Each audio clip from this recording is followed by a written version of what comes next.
जरांगे पाटील तुम आगे बढ़ो, हम तुम्हारे साथ हैं। एक मराठा, एक मराठा, आरक्षण आमच्या हक्काचं, नाही कुणाच्या बापाचं, एक मताचा हक्क. घेतल्याशिवाय राहत नाही. खाली मुंडकावर पाय. मनोज जरांगे पाटील यांच्या समर्थनात मराठा बांधवांकडून उपमुख्यमंत्री अजित पवार यांचा ताफा अडवण्याचा प्रयत्न करण्यात आला। मराठा बांधवांकडून मोहोळ येथील चंद्रमौळी चौकात उपमुख्यमंत्री अजित पवार यांचा ताफा अडवण्याचा प्रयत्न करण्यात आला।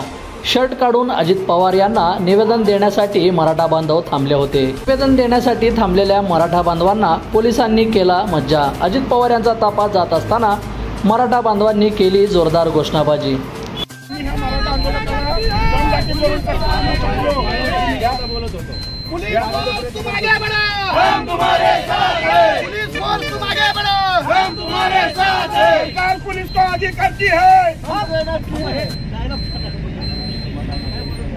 दिवस झालं संघर्ष सुद्धा सन्माननीय मनोज जरांगे दादा बिगर अन्नाचे व बिगर पाण्याचे उपोषणाला बसलेले असताना सुद्धा ह्या सरकारमधल्या कोणत्याच सरकारनं दखल घेतलेली नाही। ह्या सरकारनं 2 दिवस तरी उपाशी राहून दाखवावा।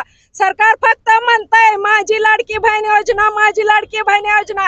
आज ह्या सरकारची लाडकी बहीण रस्त्यावर त्यांना भेटायला उभा असताना अजितदादाला 2 वेळा मी भेटण्याचा प्रयत्न केलाय। अजितदादा थांबले नाहीत। आम्ही मराठ्यांनी कुणा पुढे व्यथा मांडायच्या आणि ही अजितदादा किंवा सगळ्या मंत्र्यांना ह्या लाडक्या बहिणीची एक विनंती आहे की मराठा आरक्षण ओवाळणी म्हणून तुम्ही ह्या माझ्या मराठ्या बहिणीच्या पदरात टाकावी ही विनंती।